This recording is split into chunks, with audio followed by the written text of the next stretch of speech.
হযরত ইউনুস আলাইহিস সালাম তাফসীরে আছে, ইউনুস নবী আল্লাহকে বলছিল, আল্লাহ আমার জাতি বড় অবাধ্য, আমি আর বলতাম না, আপনি ধ্বংস করে দেন।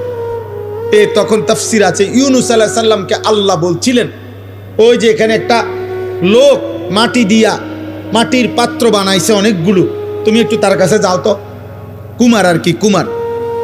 ইউনুস আলাইহিস সালাম ওই লোকটার কাছে গেছেন। তা আল্লাহ বলছেন, ইউনুস ওই বেটারে শুধু একটা কথা বলো, যে সে যে এই মাটি দিয়ে মাটির পাতিল বানাইছে, এরকম তার হাতের বানানো একটি মাটির পাতিল ভেঙে ফেলতে বলো, তারে ভাঙ্গে লাইতে। ইউনুস আলাইহিস সালাম বলছে, হে ভাই, আপনি আপনার বানানো এই মাটির পাতিল থেকে একটি পাতিল ভেঙে ফেলেন। তখন ওই কুমার সে বলছে, এই মিয়া, আমার নিজের হাতের বানানো মাটির পাতিল আমি ভাঙবো কেন? বোকা নাকি আমি? কেন ভাঙবো? এত যত্ন করে আমি বানাইছি।